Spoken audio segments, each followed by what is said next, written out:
This segment is brought to you in part by the Canadian Historical Arms Society, owners of the Genesee Range, the premier recreational sport and training facility in Western Canada. See us online at historical-arms.com. The Quiet Professional, a podcast about law enforcement, security, justice, and politics. We are digging deeper on the issues and going where the information takes us with access to experts and authorities. Welcome to The Quiet Professional. Hey everybody, welcome back to The Quiet Professional. Today we are talking about the fight against sex trafficking and exploitation. For that, I've got a returning guest here, Callie Love. She's going to be giving an update since our last discussion back at the beginning of 2025. So it's been a little while, but I think this is going to be a really good conversation. And if you haven't met Callie yet or seen her work, I'll give you a bit of background. She is a survivor turned advocate who now combats sex trafficking and exploitation and works to empower survivors. Callie was homeless at 13 years old and battling addiction by 14. Callie now owns a business and is the founder of Phoenix Arise Foundation. Through the foundation, she works to equip youth, adults, and parents with critical tools to recognize grooming, address trauma, and foster resilience. Welcome back, Callie. Thank you so much. It's so great to be back. Yeah, I've been keeping up with what you've been doing. Obviously, we kind of kept in touch, and you even referred some guests here for the show, so that's been awesome. Yeah. And I've sent some people your way, so hopefully the connections have been working out for you. The foundation looks like it's doing great. So I wanted to get you in here because I think you're one of the good stories that are out there. People who've turned it around and made something really good out of themselves, but also you've taken it further and done this foundation. So it looks really good. Let's get some updates from you. How has everything been going? It's been crazy is the best way I could put it. I mean, when I started my nonprofit, I knew what I wanted. I knew that I wanted to fill in the gaps. I knew that there had to be change. And I had the goals of our nonprofit for what we want to accomplish. I just never 100% believed it was a possibility. And for the first 2 years, I funded everything myself 100%. I wanted to prove that my tactics worked, that we were able to go in, that we were able to see change. We were able to actually, build relationships, retrain staff, work with youth, as well as like my clients and everything. And this is the first year that we've ever asked for any donations. This is the first year we've ever asked for government funding. In January, we got approved for our first grant of $17,000 to be able to help with our workshops. And now, it's been nonstop on the go. It's kind of turned into my full-time job now. Back when we were talking, I think I only had a team of like 2 or 3 people. Yep. Now we have a team of 12 people and we're bringing on the 13th person next week if everything goes well. Wow. And like, it's just consistent. We have an influx of people wanting to join our team, wanting to volunteer, to be able to help. And it's very surreal. How much of your time do you spend now with the foundation? You said it's basically become your full-time job. So is that like all day, every day you're working on this foundation? All day, every day. From the moment I wake up till normally I try and give myself an hour or 2 before bedtime. So I'm not on. I'll obviously take, like, for instance, Valentine's Day, I took the day off, I took the weekend off, but I'm also a crisis worker. So if 3 a.m. hits and I got calls, I'm answering the calls. But yeah, all day I'm in meetings, all days I'm doing workshops, I'm doing trainings, and then paperwork, proposals, because we're sending off our proposals for the government now. Yeah. And they seem like they want to help us after the past 2 years, and all the, work that we've done and that we've been able to prove to them that we're here for the long run and that we're able to accomplish the things that we say. What kind of programs are you offering now? So right now we still do our workshops with youth, which is obviously has always been my heart. So we go in, we talk about mental health, we talk about grief and loss, community safety, about trafficking, the red flags, grooming, AI sextortion. We also talk about how to not become a trafficker, how to not become an abuser, how to not fall into the drug gang, how to not fall into auto theft or stealing, the fast money lifestyle, how to dismantle the glamorization of the fast money and the pimp life. Um, on average for our workshops, I would say the first workshop that we hosted in the community center, we see about 10, 14 kids. By the second workshop, we're seeing an average of 30 youth. Okay. So every single time we go into a workshop, 100% of the stuff we do is play-based. So we're throwing them into games, and then we have prizes. We also bring dinner, because normally it's around dinner time that we work with the youth. They come in and they realize, oh my gosh, we can get gift cards, we can get, food. I let them pick out the food most of the time. So like it's either pizza, wings. We've even ordered like jerk chicken and stuff. So like our goal with the workshops is to not only help these youth understand, but teach them in a way where they're not just going to walk away and know nothing. When we're walking into these groups with the youth, they know not even 1% of the stuff that they should know to be able to protect themselves. The schools are trying. We see that and we appreciate that. We just don't think they're able to keep up with the level of stuff that needs to be done. Yeah. And we're also trying to like shift that narrative of you can just walk in and lecture the youth, because we all know that's not how it works. You have to get them invested. You have to get them involved. And then normally for our workshops, we do it on a 4-week basis. Our preference is 8 to 12 weeks.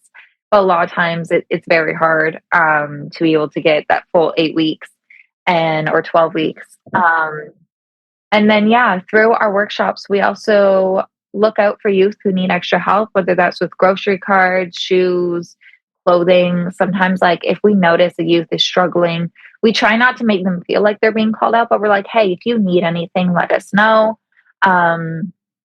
And our workshops have been so successful that sometimes if we go to a neighboring community center, we'll see the youth travel to us because they still want to be involved. That's cool.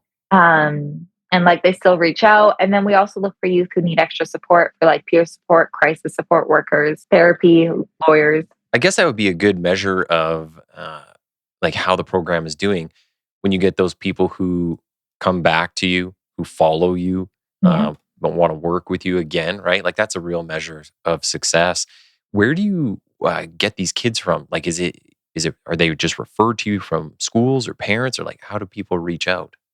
So normally we just go to community centers. Our goal is to hit every single community center in the GTA. So that'd be Toronto, Mississauga, and all of Durham region by the end of 2028. We want to hit every single one. So we just call up the community centers and we're like, hey, do you mind if we come to a workshop? Sometimes they're a little bit hesitant. Mm-hmm. And then, of course, we have to go through the referrals and everything.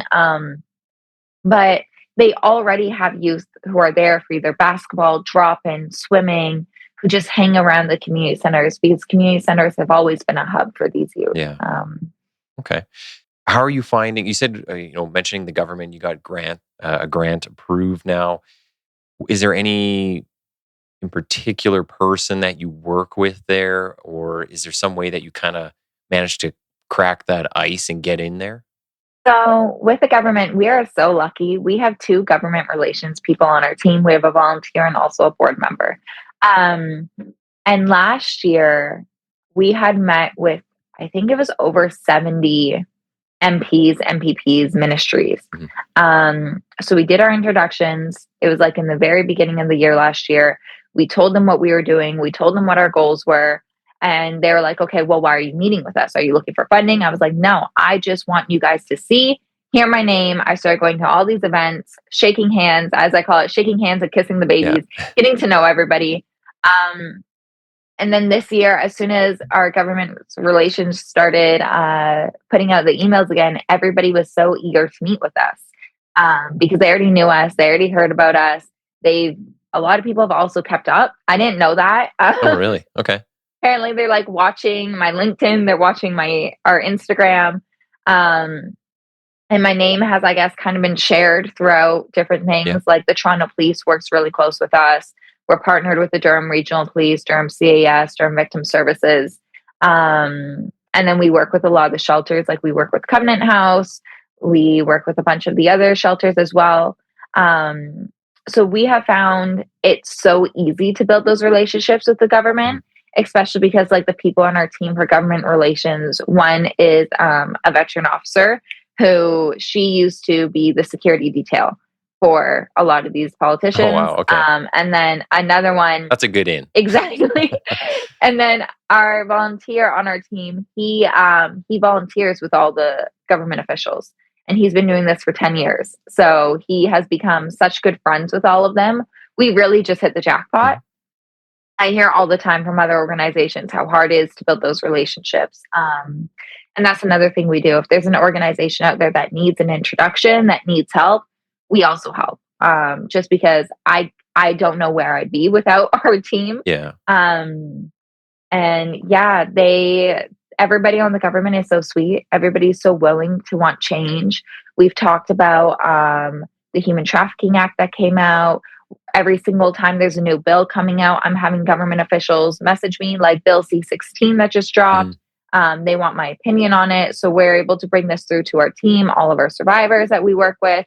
And of course, for survivors, anytime we ask them any information, we pay them. I feel like that's a huge issue in our industry right now, where we're expecting survivors to do free work. Yeah. And yeah, it's amazing. The amount of support that we've gotten from every single sector has been immense. That's actually, you mentioning that, like paying some of the survivors. So I'm going to have Cassandra on. And yes. Is it next week? Yeah, I think next week she's coming on.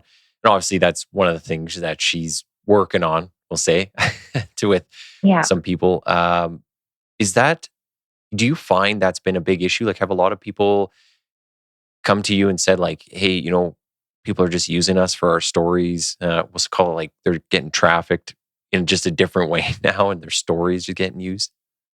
So, yeah, before Cassandra even started sharing her story, I had an influx of survivors kind of telling me their stories about other organizations.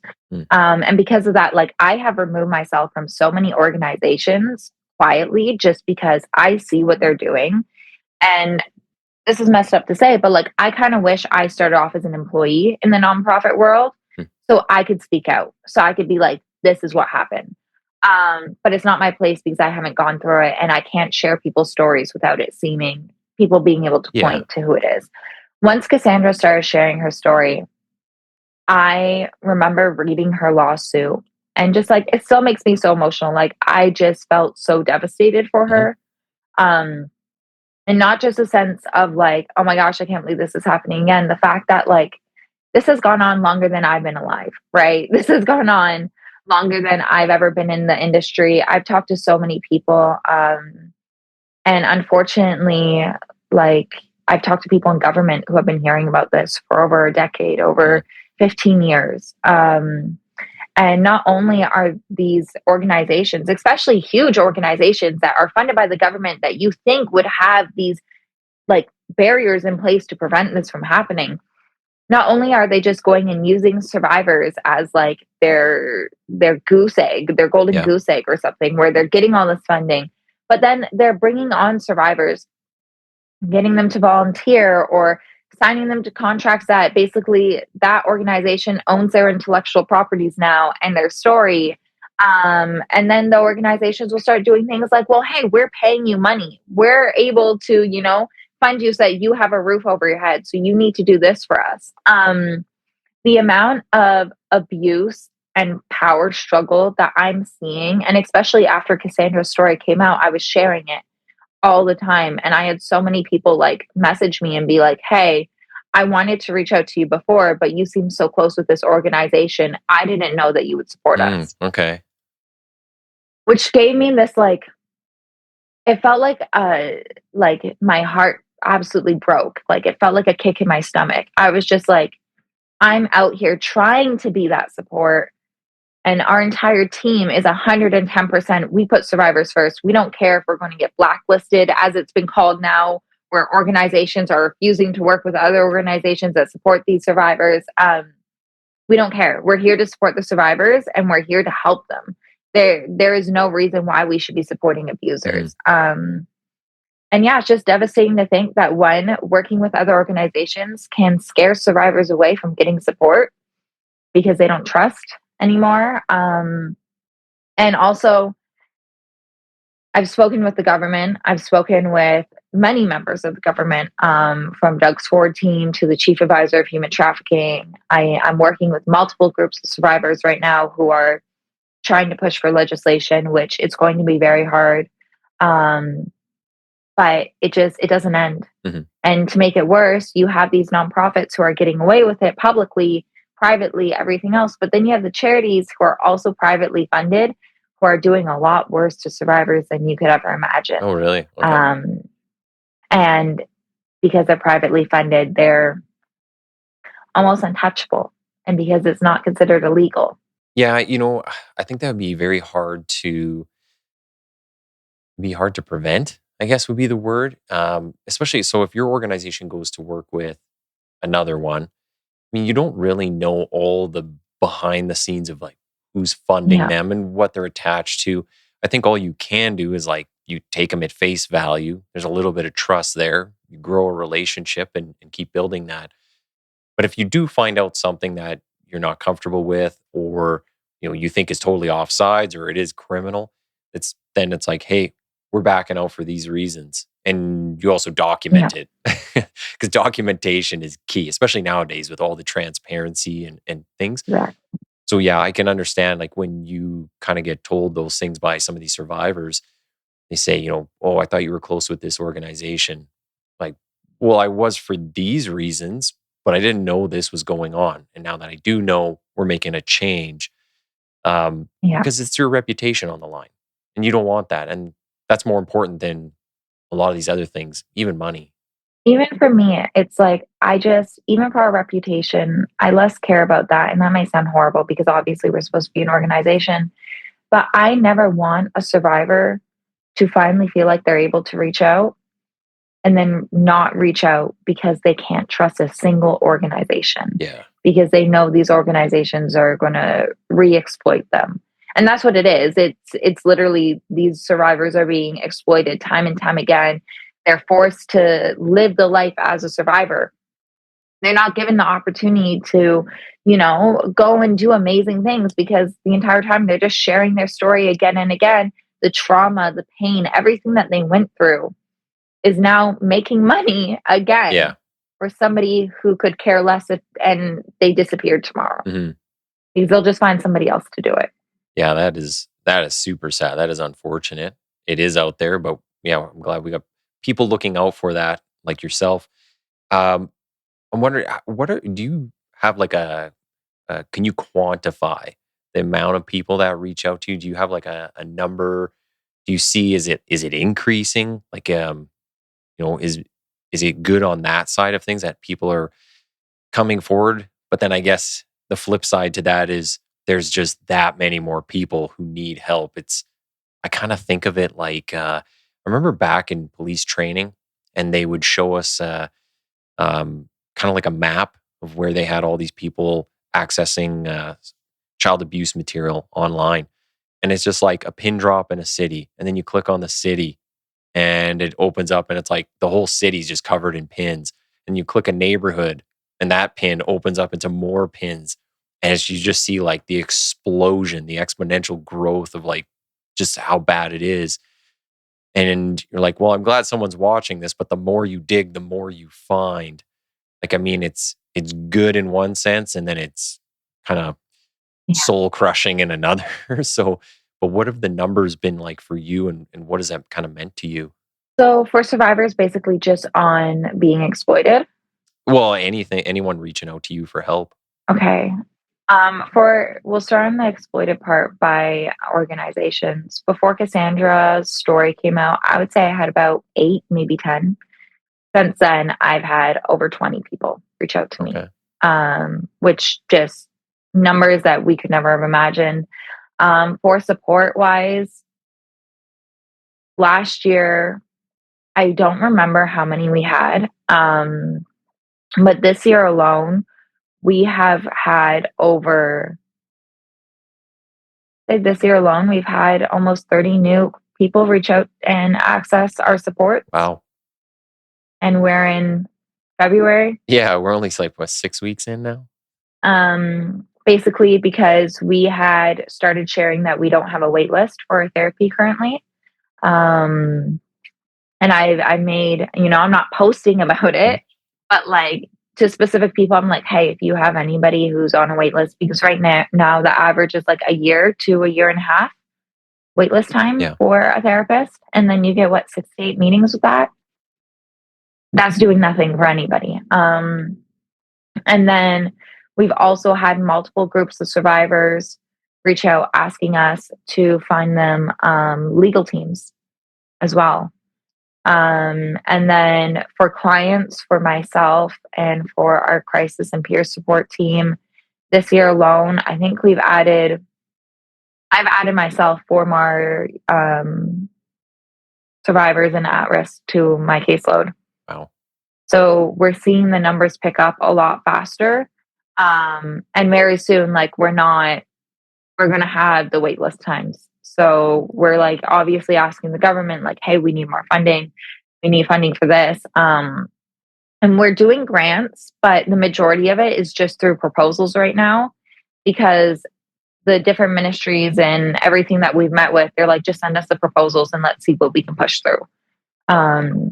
Which is obviously amazing for us. But hopefully we'll be able to get more therapists on our team very soon. Actually, even kind of going back to the politics of it, the government side, do you find that in their efforts to understand, do they ask appropriate questions yet? And maybe I could think of a better word, but are they asking good questions? Like, do you think they're getting to the root of it, or do they still have like a lot of learning to do? Because it's kind of like along the lines of you don't know what you don't know. So I could ask real superficial questions, but then when you start learning, you learn better questions to ask, a little more in depth. So you think like, is it still like we're just at the surface level with them right now? Yeah. They don't really ask me questions a lot. It's more about my programs. When it comes to the bills and stuff, they'll ask me what my opinions are and if there's anything that I want to add to it. I find it very concerning because I'll go in and like I'll give my pitch to them and they're impressed, but I had always expected, okay, how, like, something as simple as like, how are you finding these youth, or what percent of them are being trafficked, or what percent of them are at risk? How many survivors are you working with that are homeless? You know, they don't ask anything. Hmm. They're not even going into detail about like, okay. And, of course, like when I send over my proposals, I give them the rundown, I show them snippets of my workshops and my trainings, everything that we do. But I find it's very much like they just want to help and they want to see change, but nobody is trying to understand how to prevent it 100% from happening. So they're working on kind of like the very end, the outcome of it all, but not on not on the front end of it. Yeah, which is hard. I think so. We even see this in policing that doing the proactive side of it, almost nobody wants to do. And I think a lot of people don't know how to do it. And part of the problem with it is it's not necessarily measurable. So what I mean by that is like, if I seize a gun off somebody or I take drugs off of them, well, I have a physical thing. I can see it. I can touch it. I can weigh it. I can turn it into a nice photo op. But how do and we had this issue when I was with the gang unit, how do I measure how many murders I prevented? So you might want to measure how many sexual assaults I prevented, right? Or how many people being trafficked. Well, how do I measure that on the prevention side? So I can't go to the government or an agency and say, here's my nice bar graph that shows all the people I saved. You learn these things through, well, for us, it was like informants or just people we worked with through some of the gangs. They'd say like, hey, yesterday when you walked in this place and you talked to this guy or you did this thing, there was actually people outside waiting to shoot them, right? So you actually prevented it. And it's like, but how do you quantify that? And I think that becomes very hard for administration, government types, like politicians to understand when you can't quantify it. They also always want something they can show to the public, right? So it's a little difficult in that sense, I guess. And that's another thing. The government loves statistics, they love numbers, but in this field, it's literally impossible. Yeah. Like when I started my nonprofit, I cold called. I think I talked about this, how I was doing all the interviews on the last podcast. We're at 999 interviews right now. We're about to hit our 1,000th interview. Absolutely crazy. And I remember in the beginning, I was like, okay, give me the data. Give me how many people you're seeing traffic. They're like, it doesn't matter. The numbers aren't real. And I remember talking to organizations being like, what do you mean? But the government will not make change unless we say there's 100,000 people per, 2 million that's being trafficked. So I find that's also hard, where the government will still they want to see numbers of stuff. Yeah, another thing that we've been working on that we've been able to actually create some numbers for is we're getting youth to build their own businesses. Oh, really? Through a hobby to hustle program that I launched. And it started off because I had one youth who absolutely loved their hobby, absolutely loved it. They were amazing at art. And I was like, okay, let's see what we can do with this. So we teach, and this is what we do in our workshops as well. We'll find youth who are interested in this, and with whatever clients we have, if we ever do trainings, lectures, whatever it is, we teach youth how to market, how to rework their social media. So everybody's always talking about social media as a tool. And the government, one of the questions I've been asked is, how do we protect kids online? And I'm like, this is a great way. We go in and we have 11 youth who have built their own businesses. Our longest, she's been on for a year. She's making a minimum of $500 a month. Nice. So we teach them taxes, we teach them savings, budgeting, how to buy products, how to market yourself. Then we take their social media, we rebuild their entire algorithm brick by brick. So it only shows stuff that can better them. So it's only showing, okay, how to market yourself, how to save, how to build your business. When they're off school and they have free time, we're like getting them into little markets. We're going, and one thing is we tell them, don't post any photos of your face, don't tell people where you live. So we'll have youth who will come out to Toronto from other cities and do like little venues out here. We'll do, they'll make flyers and brochures and business cards and have websites up. And we find everything if they're unable to, because we want to show them that they have a chance at success. Mm-hmm. And because I have a business on Queen West, our entire block is the most supportive block I've ever seen. Like, it really is a community. So if I go into one of these businesses, I'm like, hey, do you mind just having some flyers in here? One of our youth just launched a new business. Next thing you know, we're seeing an influx of customers just for these youth. Super cool. Because everybody wants to help. So it has been absolutely amazing. We also have a social media person who helps build their social media programs and their posts. And we sit down and we go over in the first, I think the first 2 months, it's almost daily where we're talking, we're getting everything through. Then it's on a monthly basis, we just check in. How are things going? Eventually, then we stop paying for and they're able to pay for their websites themselves. They're able to pay for the products. We also get donations. For instance, I had a hair school. They just donated $500 worth of hair clippers, hair oil, and hair supplies because we have a youth who wants to learn how to do hair. Okay. So we just, we had a chef who donated all these cooking and baking supplies. We had one of the mixers, we had this knife set, we had all these amazing things donated just so youth can try. So it's even though we haven't been asking for money, we'll do little posts. We'll be like, hey, we just have a youth who started this, and we'll see people who want to, help. And then we also connect the youth. Obviously we vet them, but we connect the youth to mentors. Right now we have a stylist, a photographer, we have a chef, we have a hairstylist, we have a crocheter, we have a fashion designer. So these would be people in their own fields, and then in their own, they kind of mentor on the side, do this. And majority of them are business owners. So we also have a tech company who teaches coding. We're bringing on next month an augmented virtual reality. So he was the first one, I guess, who created like the augmented VR like art shows during COVID. Okay. So we're bringing that on. And I always make the joke, I'm like, it's Pokemon. I'm trying to collect every single field. Let's see what we can get going. You know how much coding costs? Like to put kids in It coding? is insane. So for someone to And volunteer we have that, so many that's coders. hundreds of dollars an hour. Jesus. Yeah. So that tech company, and then we have another, which technically is not through their company, but a founder of another tech company. And they just come in, and then we have another person who has donated all of their teaching materials. So like they go in and they teach people how to code. We have like, I think 20 something books here that we pass throughout our youth. And then we also have the opportunity where our youth can come in and sit in on the classes virtually. So they can learn, they can practice. We're seeing a lot of kids who want to get into it, which is amazing. And sometimes we have like, mentors who don't have a youth yet. And then sometimes we have a youth who doesn't have a mentor yet. So we're always just kind of circulating that.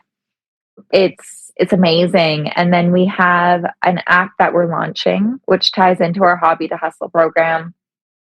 And I was just talking to an MP about this, how life-changing I'm hoping this will be.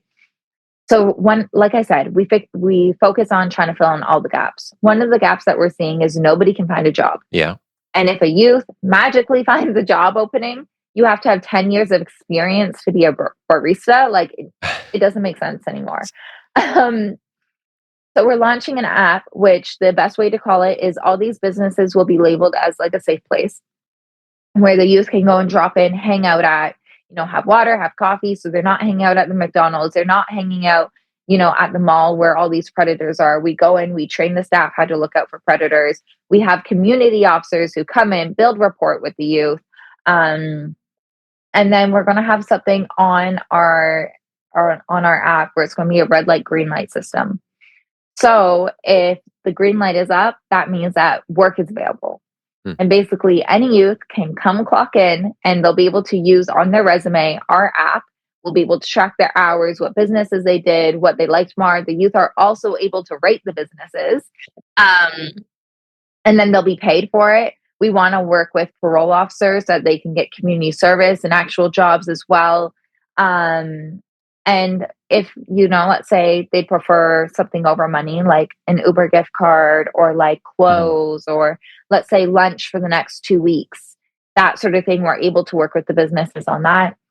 And then, so once the green light's up, a youth is able to come in, whether it's sweeping, whether it's, taking out the garbage, whether it's waiting some tables, get some on-site training, be able to understand what they actually like, what they actually enjoy. And that way, one, we're also stopping youth from stealing from these businesses because they're not going to steal from somewhere that they respect. Two, we're also getting them into safer places where there's training there so people are able to make sure that these youth are safe.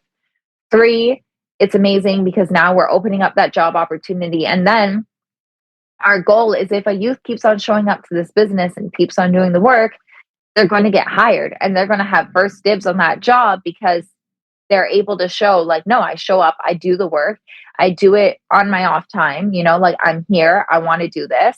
And then they're also able to add this to their resume. And on our app, we're also going to have crisis button. So it'll either tell you to connect with 911 or if you're just going through, let's say, a panic attack or something like that, we're able to walk you through either a text message, virtual, or a phone call, breath work, how to calm down, be there for for venting. So we'll have a 24/7 crisis counselor on team at all times so the youth feel safe so that they're able to reach out for help. And we're finding like a lot of kids, they don't call the kids help phone like they used to. A lot of these kids are ashamed or, they want to text or whatever the situation is.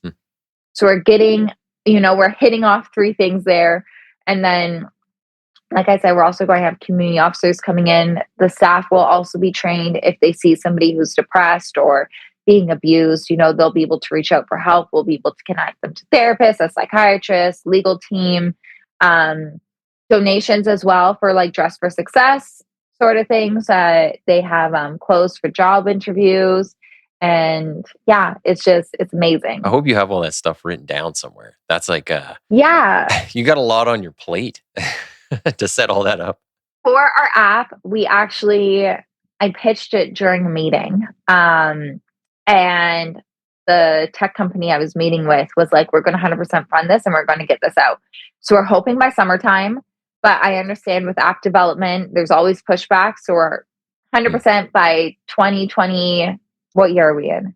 By 2027, it will be launched and it will be running. The pilot project is in Toronto, and then it will span across Ontario within the first year. And then our goal is by like 2028, 2029 to have it reach another province. And then by 2030, have it across Canada. Wow. Very cool. Just one of the things I wanted to ask you about was just for yourself, as you're going along and you kind of you get further away from your past experiences, do you find that you're doing less of telling your story and you're working more on telling other people's their stories or helping them get it out? Like it's kind of transitions. And I just think of some stuff in my career, so I'm wondering about yours. So one of the things I've always lived on, I don't want other people sharing their stories for our organization. If they want to do it on their own, I'll help them find the platforms to be able to do that safely. But one thing I live by, I will never use other people's stories for our success. Yeah. And it's such a raw way to say it, but I'm like, exploit my story, exploit myself. But when it comes to other people, I am so against it, because my goal is, if we ever hire on survivors, I don't want them to be labeled a survivor. I want them to be, okay, this one's good at coding. This one's amazing at cleaning, or, so that they can do our cleaning classes. They can do our cooking classes. They're great at art, so they can work with our art classes. So it's hard because I see all these other organizations who start off with the founder sharing their story, and then it kind of just dwindles away. My thing is, every single meeting I go into, I'm still giving the spiel of my story, why I'm here, why I do it. And then I really try not to share anybody else's story. The only person that we've had, well, now we have two, but the active person who's shared their story multiple times is because I was there while she delivered her baby, which was the most beautiful thing in my life. So not exactly, because I still share my story consistently, but I'm not going into the depths of what I did in the beginning. Okay. It's more just like, oh, I was trafficked, I was an addict, I was homeless, I was abused. And other than that, it's kind of just glossed over now, I would say. Okay. It's just, I mean, you tell your story, it's out there. And then it's like, how many times do you want to relive it? The whole entire thing. And then you start helping others and you're helping them tell their story or get in contact with people. And I've just found, like, even when I'm mentoring people or helping people, the younger guys on the crew and guys and girls, and it's like, you just don't have as much time for yourself, but it's also, I don't know, I just don't feel the need to tell my story as much anymore, or the things I did. It's like, let's hear about you and like what you got going on and how we can help you. And obviously now for yourself, you got the foundation, you have all these other resources and connections. So you're able to kind of put people in contact or move them along. So it's almost like just like a transformation thing that I was thinking about in preparation for this chat here. And I was wondering about that. Like, how much longer do you go just like telling your experience? Like, you're 60 years out or something and you're like still saying the same story, right? So it's like, I do something different now, and it's just different. And you still have that experience, but you don't need to tell the story about it all the time. So I was just wondering what that was like for you. I feel like it's more focused on like the work I do now, Okay. more than anything. Like, obviously in the beginning, like, I'll give my spiel, but anything after that, like, everybody's just so captivated by the work that we do. And just to touch on a couple other programs that we do to fill in the gaps is I do labor and delivery support, and postpartum support. So I'm trained, I have certificates, and last year, I was there during a woman giving birth. And that's one of the gaps that we don't see anybody really filling. Mm. Where we have these women or girls who are pregnant, and then they're expected to just be able to advocate for themselves, act the perfect way once they're in labor and give birth and everything. So we do court support, we do labor and delivery support. We also do doctor's appointments. So like we advocate for them. We go in because a lot of times, even for myself, like it was so hard for me to advocate for myself and be like, no, I have an issue. For instance, last year I was in the hospital for 8 days after me being in and out of the hospital for 2 years saying there was something wrong. And I got very, I was a hard patient to deal with this time, Yeah. I will say, because I was like, there's something wrong. You need to check. And they found out I have May-Thurner syndrome Mm. and pelvic congestion syndrome. So like I even myself to this day, like it was so hard for me to advocate. So we step in the room and we're there, we have little signals. So normally it's like a tap on the thigh or, they look at us and then we'll kind of intervene and be that voice for them. We also do statement support. If somebody needs to go in for a rape kit, we do that. We also do support through different agencies. So let's say they have a child and they have CAS involved and they feel like their CAS worker is not understanding their trauma and like kind of putting impossible barriers on them. We also come in and do that. CAS would be like your Children Aid Services. Yeah. Okay. So yeah, we really do try and focus on filling in those gaps. And I'm currently in the process right now of becoming certified as a doula because I would like to do more of that work. It was probably my favorite moment of, having this nonprofit, obviously seeing a baby come into the world and I cried so much. It's fascinating when you get into these other things outside of, what you've been doing throughout your whole life. You kind of just get into, like I am doing the podcast, I'm talking to people that I never thought I would have talked to in my whole life across the world. And I imagine the foundation work would be the same, right? Like it just puts you into different circles of people that you never would have come across in any other way. And as long as you're open and willing to put yourself out there a little bit and kind of take those opportunities, I mean, you could pretty much do almost anything. So it's very cool. It's so weird because I'm so far from my past life. Mm-hmm. I actually had somebody reach out that I was friends with when I was in like grade 7. And we had a conversation and she was like, I see all the work you're doing now. It is so unreal. She actually listened to our first podcast. Oh, really? Okay. And she knew some of it, but basically anything after 13, she had no idea. And it's so interesting to be able to see live, like her try and conceptualize what I went through and like see where I am now, especially because everybody from my childhood said I would never admit to anything. And I would just basically be like a druggy loser my whole life. And now I step into these rooms and I'm normally the youngest one there or close to. And I'm meeting all these people and like there's so many times where I go home and I'm just like, I can't believe this is my life. I can't believe, for instance, like I'm meeting with lawyers who want to help survivors. I'm meeting with therapists. I'm meeting with, I'm going to tech conferences and like I'm trying to like really network so that we can build up this like amazing group of people who's going to help our youth and help our survivors as well. And it's so fascinating to me as well because of course now like I'm proud of the work I do. I have that faith in myself, that belief in myself. But I remember when I started, I felt like everything I was saying would never admit to anything. Mm-hmm. And now it's beyond, like, I can't even imagine telling myself 2 years ago what we've accomplished. Yeah. I mean, you're doing amazing things. We're just kind of coming up to the end of the time. I recommend people like go follow your work, check out the foundation. I'll put all the links up in the episode description. Obviously, as usual, if people reach out to me, I'll put them in contact with you. So it's I just wish you all the best in the future, and we'll stay in touch. And I'll keep watching what you're up to.